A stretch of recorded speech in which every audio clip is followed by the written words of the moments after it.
സാറേ, എല്ലാവരും ഉറ്റുനോക്കുന്നത് നിമിഷപ്രിയയെ ഇന്ത്യയിലേക്ക് തിരിച്ചെത്തിക്കാൻ കഴിയുമോ എന്നാണ്. ഇപ്പോൾ അവസാനമായി തന്നെ 2 ദിവസം മുൻപ് അവിടുത്തെ പ്രസിഡന്റിൻ്റെ ഒരു വിധി ഉണ്ടായിരുന്നു. ഇവരെ നിമിഷപ്രിയയ്ക്ക് വധശിക്ഷ അംഗീകരിച്ചുകൊണ്ടുള്ള വിധിയാണ്. അതിനിടയ്ക്ക് ഇന്ത്യയുടെ തന്ത്രപരമായ നീക്കമുണ്ടായി. ഇറാൻ അതിൽ ഇടപെടുകയാണ്. നമുക്ക് നിമിഷപ്രിയയെ കേരളത്തിലേക്ക് എത്തിക്കാൻ കഴിയുമോ? അല്ല, ഇപ്പം ഇറാന് ഇതിനകത്ത് ഇടപെടാൻ തയ്യാറാണെന്ന് വ്യക്തമാക്കിയിട്ടുണ്ട്. കാരണം ഇറാനും ഇന്ത്യയുമായിട്ട് ഒരു ഊഷ്മള ബന്ധം നിൽക്കുന്നുണ്ട്.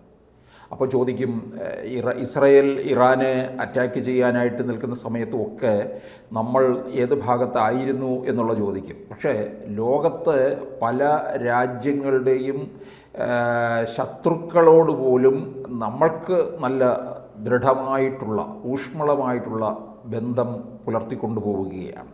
ഇവിടെ ഇസ്രായേലുമായിട്ട് നമുക്ക് നല്ല ബന്ധമില്ലേ? ഇറാന് ഉണ്ട്. ഇപ്പോൾ ഇറാന് നമ്മളെ കൊണ്ട് ആവശ്യമുണ്ട്. അതുകൊണ്ട് ആ ഒരു ബന്ധം അവർക്കും തുടർന്നേ പറ്റുകയുള്ളൂ. അതുകൊണ്ടാണ് ഇത്തരത്തിലുള്ള ഒരു നിമിഷപ്രിയയുടെ ഈ കാര്യത്തിൽ ഒരു ഇടപെടാൻ തയ്യാറാണെന്ന് വ്യക്തമാകുമ്പോഴും ഇതിനകത്തൊരു അവ്യക്തത തുടരുന്നുണ്ട്. അതായത് ദയാധനം സംബന്ധിച്ച അവ്യക്തതയാണ്.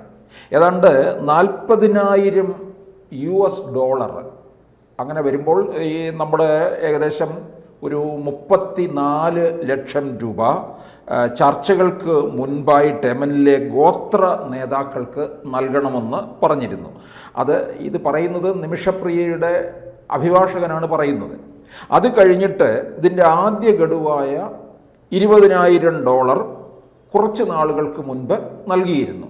പിന്നെ അത് കഴിഞ്ഞിട്ടുള്ള, അപ്പോൾ അനുകൂലമായ പ്രതികരണം ഉണ്ടാകാതിരുന്നത് കൊണ്ട് രണ്ടാം ഗഡു കൊടുക്കുന്നത് ഇവരെന്ത് ചെയ്തു?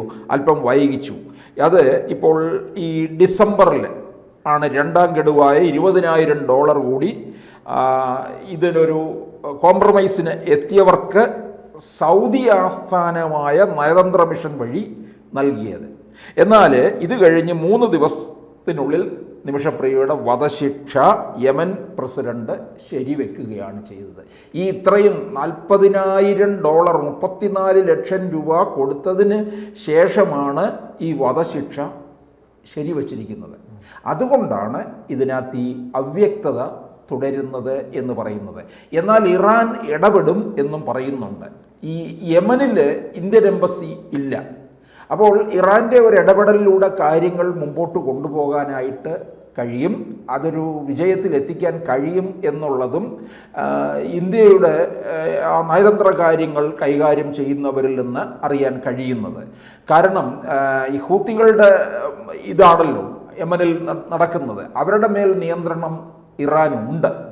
അപ്പോൾ തീർച്ചയായിട്ടും ഈ തലാൽ ഇവരുടെ കുടുംബത്തിന് ഇത്രയുമല്ല, ഇവരുടെ ഗോത്ര വിഭാഗക്കാർക്കും കൊടുക്കണം, ഇവരുടെ കുടുംബത്തിനും. അതാണ് അവിടുത്തെ യമന്റെ ഭരണാധികാരികൾക്ക് ഇതുമായി ബന്ധപ്പെട്ട് ഇന്ത്യയോട് അനുഭാവപൂർവമായ നിലപാടാണ് നിമിഷപ്രിയയെ വിട്ടുകൊടുക്കാമെന്ന തീരുമാനമാണ്. പക്ഷെ പ്രാദേശികമായി അവിടെ മതങ്ങളുമായി ബന്ധപ്പെട്ട് ഗോത്ര വിഭാഗമുണ്ട്. അപ്പോൾ ഇവരെ പറഞ്ഞ് മനസ്സിലാക്കാനാണ് പല രാജ്യങ്ങൾക്കും ബുദ്ധിമുട്ട്. ആ ബുദ്ധിമുട്ട് കൊണ്ടാണ് ഈ നിമിഷപ്രിയവുമായി ബന്ധപ്പെട്ട് മോചനത്തിന് ഉള്ള പ്രശ്നങ്ങൾ ഉണ്ടാകുന്നത്. ഈ വധശിക്ഷയ്ക്ക് അനുകൂലമായ നിലപാട് ആ സർക്കാരിന് തന്നെ എടുക്കേണ്ടി വരുന്നത് ഈ ഗോത്ര സമുദായത്തിൻ്റെ എല്ലാം ഗോത്ര സംഘങ്ങളുടെ എല്ലാം ഒരു സമ്മർദ്ദം കൊണ്ടാണ്.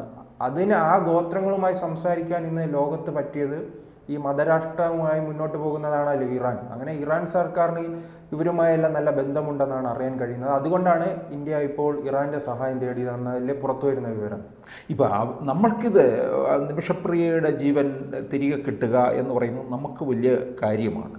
അങ്ങനെ ഒരു ജീവനോടുകൂടി വന്നു കഴിഞ്ഞാൽ അത് നമുക്ക് ഇന്ത്യ സർക്കാരിന് അത് അക്കാര്യത്തിൽ അഭിമാനിക്കുകയും ചെയ്യാവുന്നതാണ്. കാരണം നമ്മുടെ ലോകരാജ്യങ്ങളുമായിട്ട് നമ്മളുടെ നയതന്ത്ര ബന്ധത്തിൻ്റെ ഒരു വിജയക്കൊടി കൂടിയാണ് അത്.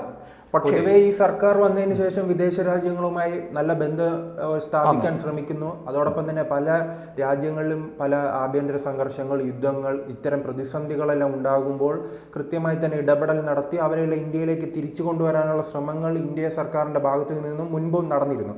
അപ്പോൾ ഈ കാര്യത്തിലും കൃത്യമായ ഒരു ഇടപെടൽ ഉണ്ടാകുമെന്ന് പ്രതീക്ഷിക്കുന്നു. അല്ല, തീർച്ചയായിട്ടും ഉണ്ട്. അത് നടന്നുകൊണ്ടിരിക്കുകയാണ്. ഞാനതല്ലേ പറഞ്ഞത്. ഇപ്പോൾ അവരെ സംബന്ധിച്ചിടത്തോളം അവിടെയുള്ളവർക്ക്, യമൻകാർക്കോ അല്ലെങ്കിൽ മറ്റു ലോകത്തുള്ളവർക്കോ നിമിഷപ്രിയ നിമിഷപ്രിയയുടെ ജീവനെന്ന് നഷ്ടപ്പെട്ടു എന്ന് പറഞ്ഞാലൊന്നും അവർക്കതൊരു വലിയ കാര്യമൊന്നുമല്ല, വലിയ സംഭവമൊന്നുമല്ല. അത് ഒരാളുടെ ജീവൻ പോയി. ഇത് നമ്മുടെ ഒരു അഭിമാന പ്രശ്നം കൂടിയാണ്.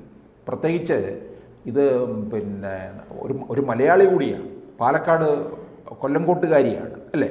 അപ്പം അത് നമ്മൾക്ക് എങ്ങനെയെങ്കിലും ജീവൻ തിരിച്ചു പിടിക്കുക, നാട്ടിലേക്ക് എത്തിക്കുക എന്നുള്ളത്, നാട്ടിലേക്ക് എത്തിക്കാൻ കഴിയുമോ എന്നുള്ളത് നമുക്കറിയത്തില്ല. ഇപ്പോൾ വധശിക്ഷയാണല്ലോ വിധിച്ചിരിക്കുന്നത്. ഇനി അതിനകത്ത് ഈ തുക കൈമാറ്റം നടത്തിയിട്ടതിന് ശേഷമാണ് ഈ വധശിക്ഷ ശരിവച്ചിരിക്കുന്നത്, $40,000 കൊടുത്തിട്ട്. അപ്പോൾ ഇതിനകത്ത് പിന്നെയും നമ്മൾ സംശയിക്കുന്നത്, ഇനി വധശിക്ഷയിൽ ഒരുപക്ഷെ ഇളവ് വരുത്തി കഴിഞ്ഞാലും ജയിൽ ശിക്ഷ ചിലപ്പോൾ അനുഭവിക്കേണ്ടി വരുമോ? അതിൽ നമുക്ക് വ്യക്തത ഉണ്ടായിട്ടില്ല. കാരണം നമുക്ക് ഇവിടുത്തെ നിയമം വെച്ച്, ഭാരതീയ ന്യായ സംഹിത അനുസരിച്ച് നമുക്ക് അവിടെ ജയിലിൽ കഴിയുന്ന ഒരു കുറ്റവാളിയുടെ കാര്യം നമുക്ക് പറയാൻ പറ്റത്തില്ലല്ലോ. അതുകൊണ്ട് അതേത് തരത്തിലാണ് വരുന്നതെന്ന് നമുക്ക് അറിയത്തില്ല. അപ്പോൾ തീർച്ചയായിട്ടും ഈ ഒന്നാമത് യമനിൽ ഇന്ത്യയുടെ എംബസി ഇല്ല, അതുകൊണ്ട് ഇറാൻ ഇടപെടുകയാണ്. ഇറാൻ ഇടപെടുന്നത് കൊണ്ടൊരു പ്രതീക്ഷയും വെച്ച് പുലർത്തുന്നുണ്ട്. പക്ഷേ ഈ കൊടുത്ത തുക ഇവരുടെ ഈ തലാലിൻ്റെ കുടുംബത്തിന് എത്തിയിട്ടുണ്ടോ എന്നുള്ളതും നമ്മൾ അറിയേണ്ടിയിരിക്കുന്നു. കാരണം ഈ ഗോത്ര വിഭാഗത്തിൻ്റെ, നേരത്തെ ശ്രീജിത്ത് പറഞ്ഞതുപോലെ, ഈ ഗോത്ര വിഭാഗവുമായിട്ടുള്ള കമ്മ്യൂണിക്കേഷൻ ഏത് തരത്തിൽ നടക്കുന്നു എന്ന് നമുക്കറിയുന്നില്ല. ഇതിൻ്റെ അവിടെ മനുഷ്യാവകാശ പ്രവർത്തകൻ ഇതിനു വേണ്ടി നിൽക്കുന്നുണ്ട്, അഭിഭാഷകനുണ്ട്. എത്ര നാളായി ഇവരുടെ നിമിഷപ്രിയയുടെ അമ്മ അവിടെ നിൽക്കുകയാണ്. ഇടയ്ക്ക് 2 തവണ ജയിലിൽ പോയി നിമിഷപ്രിയയെ കാണുകയും ചെയ്തു എന്നുള്ളതാണ്. അപ്പം നിമിഷപ്രിയയുടെ അമ്മയുടെ ഒരു മാനസിക സമ്മർദ്ദം നമ്മൾ മനസ്സിലാക്കണം. ഒരു വ്യക്തതയും വരാതെ ഇതിങ്ങനെ തുടർന്നു പോകുമ്പോൾ എന്താണ് ഇറാൻ ഇതിനകത്ത് ഇടപെടലുണ്ട് എന്ന് പറയുമ്പോൾ അതിനകത്തും അവ്യക്തത തുടരുന്നു. പക്ഷേ ഇറാൻ ഇടപെടുന്നു എന്നറിഞ്ഞു കഴിഞ്ഞപ്പോൾ പലർക്കും നമ്മുടെ രാജ്യത്തിന് വലിയൊരു പ്രതീക്ഷ ഉണ്ട്. കാരണം ഇറാൻ്റെ വാക്കുകൾ ഈ ഹൂത്തികൾ അനുസരിക്കും, യമൻ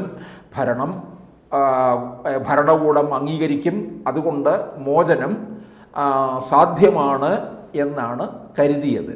അതിന് ഏത് തരത്തിലേക്കായിരിക്കും പോവുക എന്നുള്ളത് ഇത്തരത്തിലൊരു അവ്യക്തത നിൽക്കുന്നതുകൊണ്ട്, അതായത് തുക കൊടുത്തിട്ടും ഈ വധശിക്ഷ ശരിവെച്ചു എന്നുള്ളിടത്താണ് ഇത് കൂട്ടി വായിക്കേണ്ട കാര്യം. അപ്പോൾ എന്തായിരിക്കും എന്നുള്ളതാണ്. ഏത് തരത്തിൽ ഇവിടുത്തെ നയതന്ത്ര ബന്ധങ്ങൾ ഉപയോഗിച്ചുകൊണ്ട് നീക്കം നടത്തുമോ എന്നുള്ളത് നമ്മൾ കാത്തിരിക്കേണ്ട കാര്യമാണ്. അതുപോലെ തന്നെ ഇവിടുന്ന് മനുഷ്യാവകാശ പ്രവർത്തകൻ സാമുവൽ ജെറോമാണ് ഇതിനകത്ത് പറയുന്നത്. അതുപോലെ മാപ്പപേക്ഷ പറയുന്നുണ്ട്. മാപ്പപേക്ഷ ഒക്കെ കൊടുത്ത് കഴിഞ്ഞാലും ഈ തുക കൈമാറ്റം നടത്തണമല്ലോ. തുക എന്ന് പറയുന്നത് $40,000 വരെ എത്തിയിട്ടുള്ളൂ. ഇനി അത് കഴിഞ്ഞ് ബാക്കിയൂടെ പറയുന്നുണ്ട് അല്ലേ. അപ്പോൾ ഏതാണ്ട് 1 കോടിയിലധികം രൂപയോളം എത്തിക്കേണ്ടി വരുന്ന ഒരു സാഹചര്യത്തിലേക്കാണ് കാര്യങ്ങൾ മാറുന്നത്. ഇത് കൊടുത്തു കഴിയുമ്പോഴും മോചനം ഏത് തരത്തിലായിരിക്കും എന്നുള്ളതാണ് നമ്മൾ അറിയാനായിട്ട് നിൽക്കുന്നത്. കൂടുതൽ വാർത്തകളും വിശേഷങ്ങളും നിങ്ങളിലേക്ക് എത്താൻ ABC മലയാളം സബ്സ്ക്രൈബ് ചെയ്യുക, ബെൽ ബട്ടണും അമർത്തുക.